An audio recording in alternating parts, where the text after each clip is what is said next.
رمضان رمضان رمضان رمضان رمضان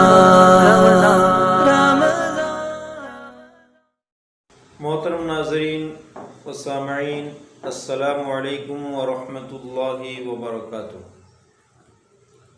تعلیم الاسلام حصہ سوم کا 13واں سبق ہے۔ بسم اللہ الرحمن الرحیم۔ معجزہ اور کرامت کا بیان۔ اس سے پہلے ہم نے انبیاء کرام، صحابہ کرام، اولیاء کرام کے تعلق سے ایک ایمانی نظریہ، ایمانی سوچ اور ہر ایک کے درجات کو ہم نے مختصر انداز میں سوال جواب کی شکل میں پڑھ لیا۔ اب معجزہ کسے کہتے ہیں، کرامت کسے کہتے ہیں، اور اس کے تعلق سے اہل السنہ والجماعت عامۃ المسلمین کا نظریہ کیا ہونا چاہیے، سوچ کیا ہونی چاہیے، اس کے بارے میں آج کچھ وضاحت ہوگی۔ انتہائی اہم درس ہے آج کا۔ سوال: معجزہ کسے کہتے ہیں؟ جواب: اللہ تعالیٰ اپنے پیغمبروں سے کبھی ایسی خلاف عادت باتیں ظاہر کرا دیتا ہے جن کے کرنے سے دنیا کے اور لوگ عاجز ہوتے ہیں، تاکہ لوگ ایسی باتوں کو دیکھ کر سمجھ لیں کہ یہ خدا کے بھیجے ہوئے ہیں۔ ایسی باتوں کو معجزہ کہتے ہیں، یعنی ایسا کام جو عام انسان کے بس میں نہ ہو، کسی سے نہ ہو سکتا ہو، وہ کام اللہ تعالیٰ اپنے پیغمبروں کے ذریعے سے کرا دیتا ہے، اسے معجزہ کہتے ہیں۔ سوال: پیغمبروں نے کیا معجزے دکھائے؟ جواب: پیغمبروں نے خدا کے حکم سے بے شمار معجزے دکھائے ہیں۔ آپ لفظ پہ غور کرنا کہ پیغمبروں نے بذات خود نہیں، اللہ کے حکم سے بے شمار معجزے دکھلائے ہیں۔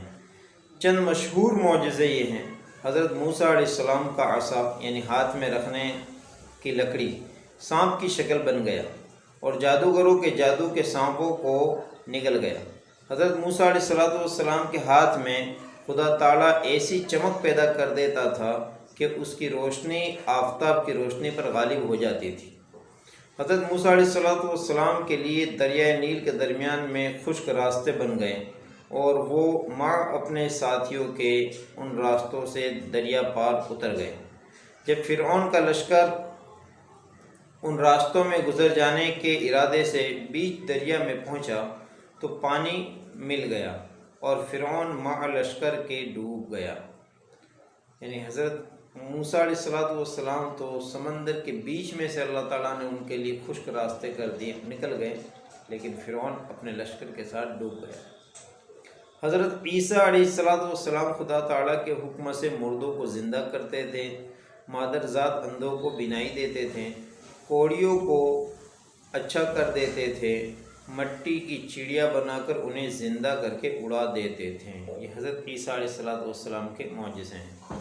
ہمارے حضرت رسول اللہ صلی اللہ تعالیٰ علیہ وسلم کا بڑا معجزہ قرآن مجید ہے کہ تقریباً 1400 برس کا عرصہ گزر گیا، لیکن آج تک عربی زبان کے بڑے بڑے عالم فاضل باوجود اپنی کوشش ختم کر ڈالنے کے بھی قرآن مجید کی چھوٹی سے چھوٹی صورت کے مثل یعنی مشابہ بھی نہ بتا سکیں اور نہ قیامت تک بنا سکیں گے۔ یہ پہلا معجزہ ہمارے نبی کا۔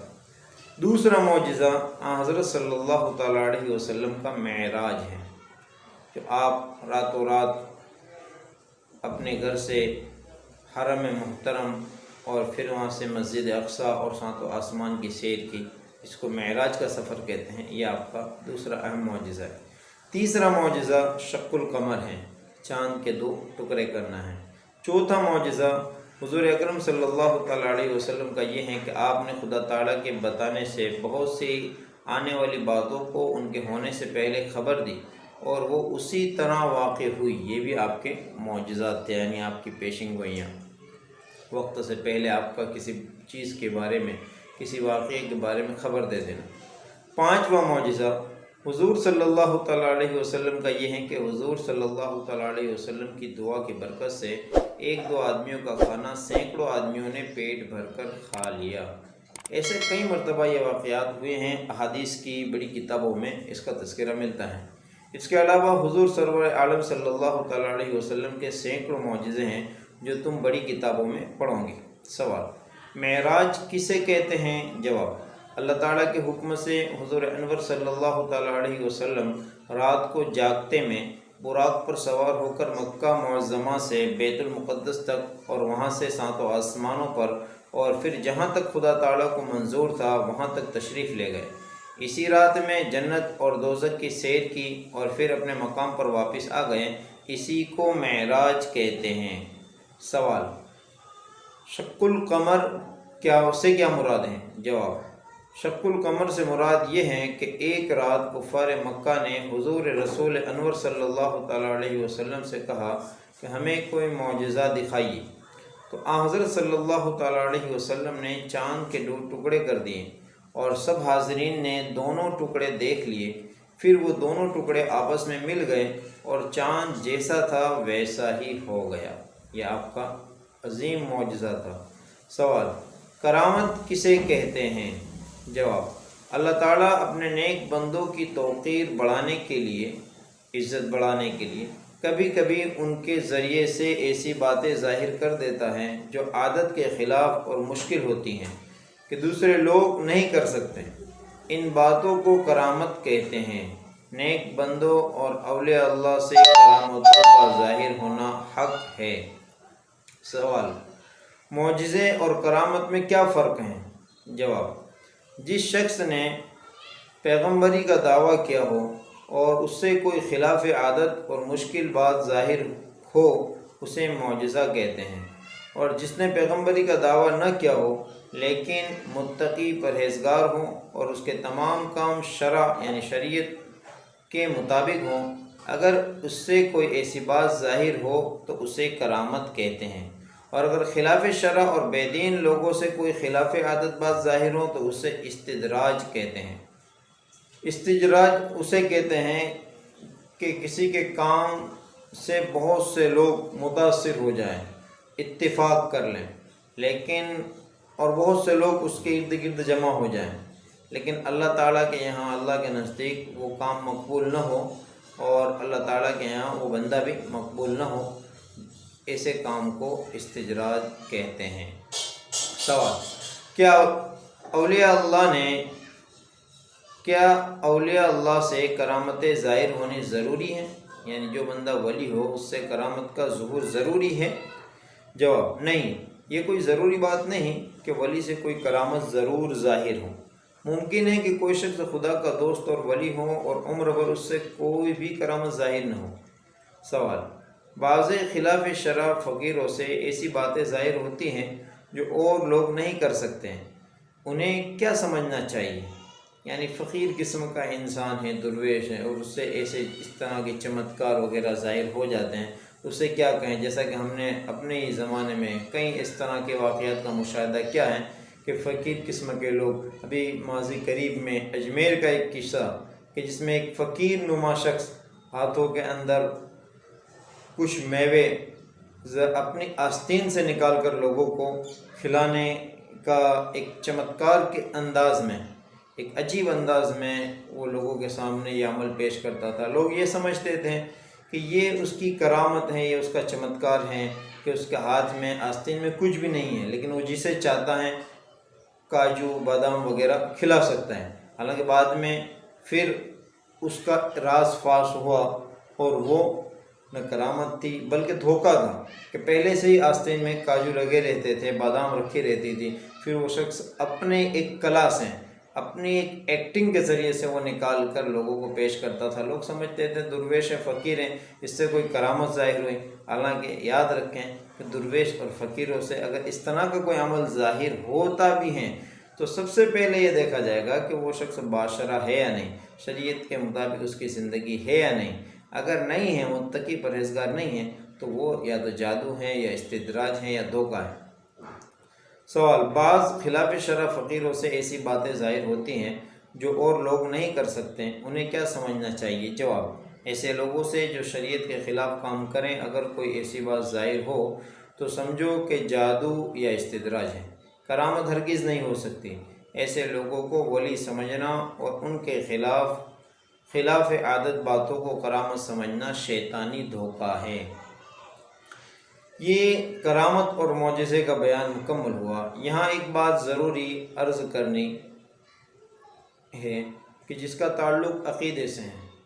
ہم نے اسلاف کی، پچھلے بزرگان دین، علماء محققین کی کتابوں میں بے شمار کرامت کے واقعات پڑھے ہیں۔ بہت سے لوگ آج کل جو حدیث کے نام پر اسلام کو نئے طریقے سے سرچ کرنے لگے ہیں، کہ آج کل جو سوشل میڈیا کا دور ہے، ہر کوئی گوگل کے ذریعے سے اپنی تحقیق اسلام کے تعلق سے کرتا ہے اور پھر یہ دعویٰ کرتا ہے کہ میں صرف اوتھینٹک بات لیتا ہوں، جو قرآن سے ملتی ہے، جو حدیث سے ملتی ہے وہ بات لیتا ہوں، باقی کی بات نہیں لیتا، اور اسی کے تناظر میں وہ اولیاء کرام کی ساری کرامتوں کا انکار کر جاتے ہیں، بزرگان دین کی کرامتوں کا انکار کر جاتے ہیں، اور اس پر لوگوں سے پھر دلیل طلب کرتے ہیں کہ اگر اس کرامت پر کوئی حدیث ہے تو ہمیں بتلائیے۔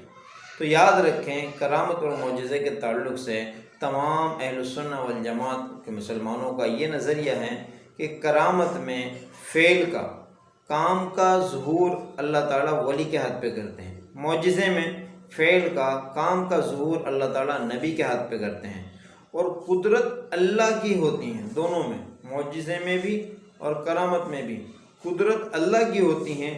اللہ تعالیٰ جس پیغمبر کے لیے چاہتا ہے اس کے ہاتھ پر معجزے کا ظہور کر دیتے ہیں، جس ولی کے لیے اللہ چاہتے ہیں اس کے ہاتھ پر کرامت کا ظہور کر دیتے ہیں۔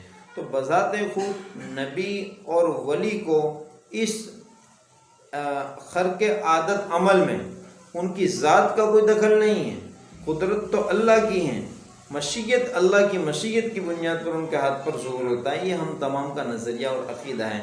لوگ ہرگز یہ غلط فہمی میں نہ رہیں کہ کسی ولی کی کرامت کو دیکھ کر یا مان کر مسلمان یہ سمجھتا ہوں کہ ولی کی ذات میں یہ کمال، ہرگز نہیں، کہ ولی بھی اللہ کا بندہ ہیں، وہ بھی مجبور ہیں، وہ بھی محتاج ہیں، کہ جب تک اللہ کی مشیت نہیں ہوگی کرامت کا ظہور نہیں ہوگا، قدرت اللہ کے ہاتھ میں رہے گی۔ اب جو کتابوں میں کرامت وغیرہ کے بے شمار سینکڑوں واقعات ملتے ہیں، ان سب میں اہل السنہ والجماعت کے تمام مسلمانوں کا نظریہ یہی ہے کہ قدرت اللہ کی ہے، ظہور صرف نیک صفت بندے کے ہاتھ پر ہے، یعنی اللہ اگر نہ چاہتے ہیں تو یہ کام نہ ہوتا۔ اور دوسری اہم بات عقیدے کے تعلق سے یاد رکھیں کہ کرامت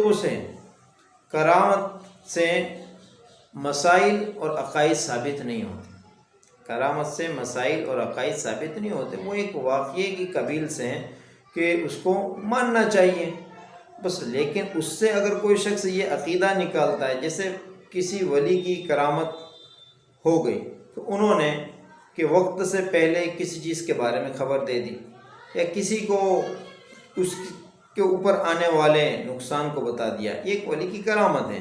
اب اگر کوئی شخص اس کرامت کے، اس طرح کی کرامت کتاب میں پڑھے اور یہ کہہ دیں کہ دیکھو فلاں شخص کا یہ عقیدہ ہے کہ وہ فلاں ولی کو خدا مانتا ہے، عالم الغیب مانتا ہے، تو حالانکہ ہرگز یہ الزام ہے، تہمت ہے، یہ غلط ہے۔ کہ کرامت میں انسان مسلمان کا نظریہ یہ ہوتا ہے کہ قدرت اللہ کی ظہور صرف بندے کے ہاتھ پر ہوتا ہے، بندے کا کوئی کمال نہیں ہوتا ہے، اللہ جس بندے کے لیے چاہتا ہے اسی کے ہاتھ پر کرامت، اسی ولی صفت بندے پر کرامت کا ظہور ہوتا ہے۔ تو جو حدیث کے نام پر اس طرح کے اشکالات کرتے ہیں وہ یاد رکھیں کہ کرامت اور معجزات کا ثبوت قرآن کریم میں بھی ہے، احادیث مبارکہ میں بھی ہیں، اور اس سے عقائد ثابت نہیں ہوتے ہیں۔ ہرگز اس طرح کے واقعات کو سامنے رکھتے ہوئے کسی مسلمان کے کفر اور ایمان کی بابت ہمیں فتوے اور فیصلے نہیں دینے چاہیے۔